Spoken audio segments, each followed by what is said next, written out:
Hello everyone, आप सबका स्वागत है आपके अपने यूट्यूब चैनल मैथ मसाज में। तो दोस्तों आज जो है अपने लोग सेटिंग अरेंजमेंट का एक सवाल को सोल्यूशन करने वाले हैं, जो कि यह ग्रुप डी एग्जाम में खूब पूछा जा रहा है और आगे भी पूछने की पूरी संभावना है। तो इसको कैसे कम समय में सॉल्व करना है ये आज हम आप लोगों के साथ शेयर करने वाले हैं। तो वीडियो अगर अच्छा लगे और समझ में आ जाए तो वीडियो को लाइक और चैनल को सब्सक्राइब कर दीजिएगा। जैसे देखिए, पहला नंबर सवाल में आज क्या बोला गया है कि 8 व्यक्ति है। यह क्या है, एक वृत्ताकार मेज के परिध केंद्र की ओर मुंह करके बैठा हुआ है। तो इसमें सबसे पहले हम क्या करेंगे, इसमें 2 गो वृत्त हम बनाएंगे, एक नहीं बनाएंगे, क्या करेंगे 2 बनाएंगे। अगर आपको एक बार में ही आंसर निकालना है तो आपको 2 ठो बनाना है। 2 बना दिए। अब इसको देखिए, अब क्या बोल रहा है कि ई जो है सी के बाईं ओर दूसरे स्थान पर है। तो यहाँ देखिए, सबसे पहले ये 2 व्यक्ति हो गया, यह 4, ये 6 और यह 8। फिर इसमें भी 2, ये 4, 6, 8। यह सब क्या हो रहा है, केंद्र की ओर सब देख रहा है, यह केंद्र की ओर सब देख रहा है। अब यहाँ पे देखिए क्या बोल रहा है कि ई जो है सी के बाईं ओर दूसरे स्थान पर है। ई जो है सी के बाईं ओर, तो आप सी को कहीं भी बैठा दीजिए। तो हम यहाँ सी को बैठा दिए और सी के बाईं ओर दूसरे स्थान पर है ई। तो बाईं ओर देखिए, अगर यह केंद्र की ओर देख रहा होगा तो इसका बायां साइड किधर होगा, इधर होगा, और इधर क्या आ जाएगा, दायां साइड हो जाएगा। आई होप कि आपको ये सब समझ में आ रहा होगा।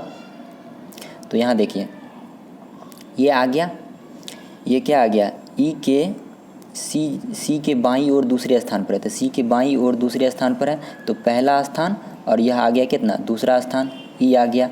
यहाँ भी सी आ जाएगा और यहाँ ई आ जाएगा। आई होप कि आपको ये सब समझ में आ रहा होगा। अब देखिए आगे में क्या बोला गया है, फिर अगला स्टेटमेंट क्या है, सी ए और जी के दोनों का निकटतम पड़ोसी हैं। सी जो है ए और जी दोनों का निकटतम है। इसका मतलब ए यहाँ भी हो सकता है और जी यहाँ भी हो सकता है, और जी यहाँ भी हो सकता है और ए यहाँ भी हो सकता है, क्योंकि सी ए और जी का दोनों का निकटतम है। दोनों में यहाँ तक दोनों कंडीशन सर्टिफाइड हो रहा है। अब देखिए आगे क्या बोला है, जी ई का निकटतम पड़ोसी हैं। जी जो है ई का निकटतम पड़ोसी है। तो देखिए यहाँ इसमें देखिए ई का निकटतम पड़ोसी क्या आ गया, ए आ गया। तो ये तो नहीं होगा। अब जी यहाँ भी हम बैठा नहीं सकते हैं, क्योंकि सी ए और जी का निकटतम पड़ोसी हो जाएगा। तो इसलिए हम क्या करेंगे, ये यहाँ पे जी हम नहीं बैठा सकते, क्योंकि यहाँ जी आ गया। यहाँ जैसे देखिए आगे क्या बोला गया है कि जी जो है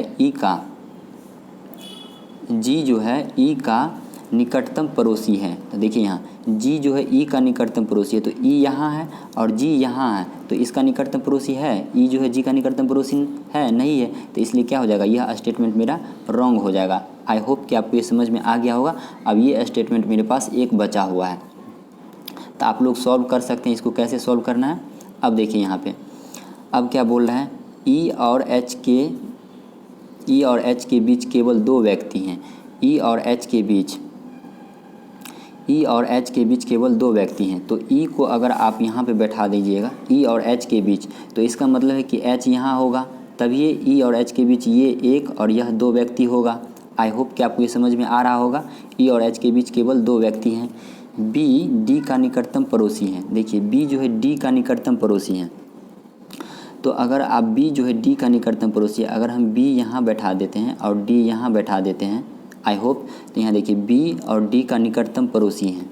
तो बी जो है डी का निकटतम पड़ोसी है। बी और एफ के बीच केवल एक व्यक्ति बैठा है। इसका मतलब अब बच कौन गया, एफ बच गया है, तो एफ यहाँ बैठ जाएगा। क्या बोल रहा है, बी और एफ के बीच केवल एक व्यक्ति है। तो बी और एफ के बीच में केवल एक व्यक्ति, ये एच बैठा हुआ है। यहाँ तक कंडीशन सर्टिफाइड हो गया। अब देखिए सवाल में क्या बोल रहा है, इसको हटा देते हैं। अब यहाँ पे देखिए क्या बोला गया है कि उपयुक्त व्यवस्था में एच के संदर्भ में डी का स्थान क्या है। एच के संदर्भ में डी का स्थान, यहाँ पे देखिए अगर एच के संदर्भ में देखा जाए तो डी का स्थान क्या हो रहा है, यहाँ देखिए एच के संदर्भ में डी का स्थान क्या हो रहा है, यानी कि पहला दूसरा, यानी कि एच का दाहिना और क्या है, दूसरे स्थान पर है। एच का दाहिना और दूसरे स्थान पर, यानी कि दाईं ओर, हम यहाँ लिख सकते हैं दाईं ओर दूसरे नंबर पे है डी, एच का दाहिना ओर। और अगर इधर से हम देखें तो बाईं ओर कितना हो जाएगा, पहला दूसरा तीसरा चौथा पाँचवा छठा, और बाईं ओर क्या आ जाएगा, छठा स्थान पे है एच के संदर्भ में डी। अब देखिए ऑप्शन पे, देखिए ऑप्शन में क्या दिया है, दाईं ओर तीसरा है, नहीं दाईं ओर दूसरा है तो ये रॉन्ग हो जाएगा। फिर बाईं ओर तीसरा है, नहीं बाईं ओर क्या है, छठा है, तो यह भी रॉन्ग हो जाएगा। फिर देखिए बाईं ओर चौथा है, नहीं बाईं ओर क्या है, छठा है, तो यह भी रॉन्ग हो जाएगा। अब यहाँ पे देखिए लास्ट में बचा है कि दाईं ओर दूसरा है। हाँ, तो यहाँ तो दिया है कि दाईं ओर दूसरा है, यानी कि एच जो है, एच के संदर्भ में डी जो है दाईं ओर दूसरा है, तो ये मेरा राइट आंसर हो जाएगा। आई होप कि आपको ये समझ में आ गया होगा। अगर ये ऑप्शन में अगर ऐसा दे देता, यह दोनों ऑप्शन रहता ऑप्शन में, तो यह दोनों आंसर सही हो जाता अगर ऑप्शन में रहता तो आई होप कि आप लोग को ये सब समझ में आ गया होगा। चलिए अब मिलते हैं नेक्स्ट वीडियो में, तब तक के लिए बाय।